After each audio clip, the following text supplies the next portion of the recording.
Bonjour Jean-Eudes Gana et merci d'être avec nous ce matin. Bonjour Liselotte, merci de me recevoir. Comment allez-vous? Très bien et vous? Ça va, écoutez, j'ai beaucoup travaillé cet été et donc j'ai pris peu de temps pour regarder l'actualité et je viens seulement de me pencher sur la fameuse chasse au noir relatée par Libération depuis 10 jours dans un village de la Creuse et dont j'imagine que vous avez dû parler déjà. On en a discuté hier, oui, avec Nicolas Boutin qui nous a expliqué. On peut même parler de chasse aux nègres, puisque ce sont les termes qui ont été employés par les médias de gauche, je précise, pour reprendre des termes. Et donc, voilà, il nous a expliqué un peu la fumisterie qui se cachait derrière cette histoire, mais je suppose que vous allez en remettre une couche, Jean-Eudes, donc allez-y.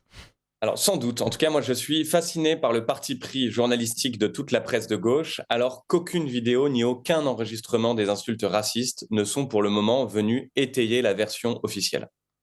Pire d'ailleurs, la version du conseiller municipal mis en cause, qui est le seul à témoigner à visage découvert, selon laquelle l'altercation est née de jets de bouteilles de la part de jeunes, est systématiquement occultée ou reléguée en fin d'article. Ça me rappelle des coups montés médiatiques à Angers, où une bagarre avec des racailles nous ayant agressés, des racailles d'origine extra-européenne, faut-il le préciser, avait été transformée par la presse en ratonnade gratuite et où un antifa venu témoigner d'insultes racistes avait été repris en boucle par toute la presse, par Le Monde, par la presse locale, etc., et même par le tribunal, alors que l'homme noir à qui ces insultes racistes étaient censées avoir été adressées avait déclaré à la barre n'avoir rien entendu de tel. Ça n'avait pas Mm. empêché que l'un d'entre nous soit condamné pour racisme, pour donc des insultes qui n'avaient pas été proférées. Mais que voulez-vous? Alors, suis-je en train d'expliquer que le racisme n'existe pas en France ou qu'il serait toujours le fait d'extra-européens? Je sais que vous receviez tout à l'heure François Bousquet qui a beaucoup parlé du racisme anti-blanc. Certainement pas. Notre société, biberonnée à l'antiracisme depuis 1945, multiraciale hélas depuis quelques années, est bel et bien en train de devenir multiraciste. Il ne faut pas se voiler la face. Pire, le pays est en réalité plongé dans une guerre raciale qui ne dit pas son nom. Dans toutes les villes de France, commerces et populations se réunissent par affinité ethnique. Dans les zones du pays les plus avancées en termes de grands remplacements, la partition n'est d'ailleurs plus seulement entre blancs et non-blancs, il y a des zones noires, des quartiers turcs, des banlieues arabes, et des quartiers chinois, etc. Ceci n'est pas le fruit d'une quelconque oppression néocoloniale blanche, c'est d'ailleurs le choix des concernés. La presse de gauche a coutume de nous raconter que si les gens vivent par ethnie, c'est parce qu'ils sont parqués dans des ghettos, mais dans le même temps, elle nous raconte qu'ils font les boulots que les Français ne veulent pas faire. Or, quiconque gagne un SMIC en France ou quiconque veut faire un travail modeste et faiblement rémunéré peut tout à fait s'installer à la campagne ou en tout cas quitter sa communauté d'origine. Donc ceci est un mensonge, c'est bien un choix des concernés. Et ceci n'a rien d'honteux.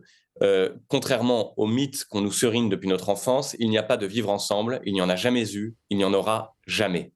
Il y a, pour paraphraser la prédiction désormais accomplie de Gérard Collomb, ancien maire de Lyon et ministre de l'Intérieur en 2017 et 2018, il y a des gens qui vivaient côte à côte et qui désormais vivent face à face.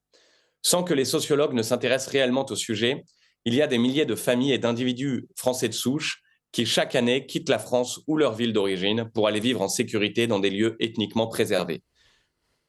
Quasiment tous les mois, je rencontre à Angers des familles qui ont quitté la région nantaise, la région parisienne ou autre pour aller vivre dans une région préservée, si tant est que Angers soit encore préservé longtemps. Et pour cause, chaque jour que Dieu fait, des Blancs sont maltraités dans leur propre pays parce que Blancs, et en premier lieu par leurs gouvernants, qui les taxent et les culpabilisent toujours plus, pour mieux leur imposer une invasion mortifère. Je ne nie pas, bien sûr, que des Noirs ou des Arabes soient victimes de la bêtise ou de l'injustice du racisme, mais ils ont pour y échapper une solution que nous autres n'avons pas. Ils peuvent rentrer chez eux. C'est d'ailleurs ce à quoi nous devrons convaincre un certain nombre, la plus grande partie d'entre eux, si nous voulons éviter une guerre armée de tous contre tous. Et pour préserver la vie civile, pour préserver la paix civile, nous devons les y inciter et les y aider. Très loin des vieilles lunes assimilationnistes de la droite, portées d'ailleurs naguère par la gauche républicaine, la remigration est inéluctable. Pour parvenir à la faire accepter à nos dirigeants, nous devons briser l'antifascisme institutionnel et sortir du traumatisme de la Seconde Guerre mondiale. Comme le disait parfois Le Pen en plaisantant, on a tellement décrié Vichy et son travail famille-patrie que depuis 1945, on a fait tout l'inverse. J'ajouterai ceci comme un défi à relever pour notre génération. Ce n'est pas parce que les nazis avaient fait de la race une religion absolue que nous devons nous interdire d'en parler de manière décomplexée et sereine. Sans quoi nous disparaîtrons. parce qu'un pays, pardon, c'est avant tout un peuple, et que même si, comme le disait Bainville, le peuple français, c'est mieux qu'une race, c'est une nation, le composé dont il parlait était de souche européenne et donc de race blanche. Merci Jean-Yves Gana pour cette chronique. Alors, on attendait Jean Messia pour la suite la suite de l'émission avec son analyse, mais il n'est pas encore arrivé. Donc, nous avons la joie de pouvoir discuter avec vous de cette chronique, Jean-Eudes. Et je crois que vous avez écouté François Bousquet précédemment. Donc, c'est parfait, ça me permet de faire un lien. Il parlait de ces populations de jeunes français de souche qui aujourd'hui se convertissent massivement à l'islam, en tout cas dans certains quartiers, que ce soit donc pour donc, ce qu'il appelle avec le syndrome de Stockholmistan, donc pour essayer de se protéger justement des pressions qu'il pourrait subir si jamais il n'adoptait pas les codes des peuples et donc des jeunes qui, eux, ne sont pas du tout assimilés, ou juste par recherche de sens à leur vie et d'identité. Bref, en tout cas, on a ce phénomène-là. Et demain, si nous mettions en place la rémigration que vous appelez de vos voeux, Jean-Yves Gana, se posera la question de savoir ce qu'on fait de toutes ces populations qui sont françaises, donc de sang au-delà des papiers, mais qui aujourd'hui se déterminent comme faisant partie d'un peuple différent. François Bousquet nous expliquait que certains, encore une fois français, changent leur prénom pour des prénoms arabo-musulmans et expliquent qu'ils enterreront leurs morts dans des pays maghrébins. Eh bien, écoutez, s'il y en a qui veulent partir et renier jusqu'au bout leur identité française, eh bien, ce sera leur choix. Peut-être partiront-ils avec les autres pour faire partie de l'Oumma et vivre leur religion en sécurité et paisiblement. Mais je crois que ceci est inéluctable, en fait. C'est ça qu'on doit faire comprendre à nos concitoyens. C'est que suite à ce scandale médiatique du prétendu bal raciste dans la Creuse, il y a une brigade anti-négrophobie, c'est-à-dire une bande de Noirs qui est venue pour en découdre dans ce village, pour montrer les muscles. Comme d'ailleurs, il y avait eu une milice de ce type venue devant chez Valeurs Actuelles suite à un article sur Rokhaya Diallo, je crois, une fiction sur l'esclavage. Donc, il y a des gens qui ont une conscience ethnique extrêmement aiguë. Et les seuls qui ne l'ont pas, ce sont nous, voilà, les pauvres Français de souche.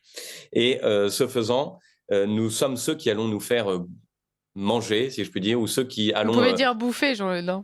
Ceux qui allons nous faire bouffer, ceux qui vont morfler le plus durement si nous ne nous réveillons pas. Et je vais donner une preuve que cette remigration est possible et même souhaitable et même souhaitée par une partie des immigrés qui sont présents sur notre sol. C'est que, par exemple, à l'occasion du Covid, lorsqu'a eu lieu le confinement et que la paranoïa généralisée s'était emparée du continent européen, il y a des milliers et des milliers d'extra-européens qui faisaient la queue devant leur consulat ou leurs ambassades pour rentrer chez eux. Qu'est-ce que ça signifie ? Ça signifie que si la situation d'un pays se dégrade, les populations allogènes n'ont qu'une seule aspiration, c'est de rentrer chez elles. Eh bien, nous pouvons les y aider de manière pacifique. Encore une fois, il ne s'agit pas d'organiser des déportations ou de faire du mal à qui que ce soit, mais de faire revenir des gens dans leurs espaces naturels. Voilà. Et les écologistes apprécieront sans doute cette vision qui est la nôtre, hein, j'espère en tout cas. Mmh.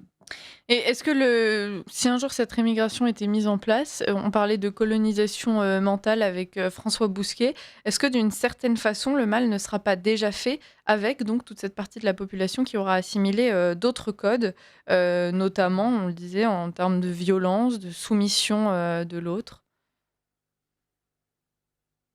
Peut-être que cela posera problème, mais ce sera un problème à la marge, ou plutôt d'ailleurs un problème franco-français, là, celui-là, et pour de vrai. Et ensuite, je pense que cette assimilation à l'envers qui a été faite par, en effet, un certain nombre de milliers de nos compatriotes pourra se défaire. Voilà, je pense que si la France redevient la France, si la France s'assume, ces jeunes Français qui ont fait le choix de l'islam, pour un certain nombre, reviendront peut-être à la raison et, si Dieu veut, au catholicisme. Oui, parce que c'était l'autre point soulevé par François Bousquet. Je sais que c'est un sujet qui vous tient à cœur, Jean-Luc Gana. C'est cette facilité qu'a l'islam d'imposer ses codes dans un monde où, justement, au préalable, tout ancrage religieux, en tout cas spirituel et culturel, a été balayé par nos élites politiques. Et en cela, alors, je n'aime pas l'autoflagellation. Néanmoins, on a quand même, en tout cas nos dirigeants ont une responsabilité dans la situation et donc depuis des dizaines d'années. Bien évidemment, il est évident que ce qui fait le lit de l'islam, c'est notre vide. J'ai vu une très bonne chronique de Romain Petitjean à votre antenne, d'ailleurs, sur le vide dont étaient emplis nos élites et le vide dont est empli, hélas, un certain nombre de nos populations franco-françaises.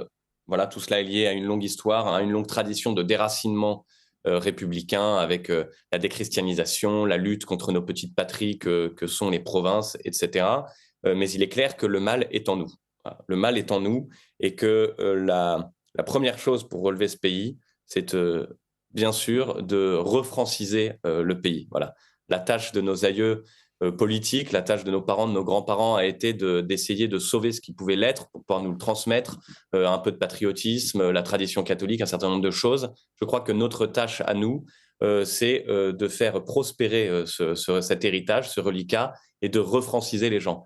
Vous savez, Le Pen disait souvent que sa tâche à lui, c'était de permettre aux Français de continuer à être fiers d'être Français. Eh bien, celle de notre génération, c'est de redevenir Français, c'est de refranciser le pays. Et ceci n'est pas impossible, puisqu'il nous reste en réalité un certain nombre de choses, et pas seulement des vestiges lointains. Si l'on pense à un pays comme Israël, qui s'est bâti 2000 ans après le départ des Juifs du foyer de la Palestine, et qui ont réussi à reconstituer un État, il n'y a aucune raison que nous, qui sommes encore très nombreux, qui avons encore nos Mm. monuments, notre littérature, notre religion, notre gastronomie et un certain nombre de choses, nous ne parvenions pas à refaire de notre pays ce qu'il devrait être. Mm. Et nous avons encore un peuple, même s'il est en danger, même s'il est un peu mis à mal, nous avons encore ce peuple sur lequel il faut compter.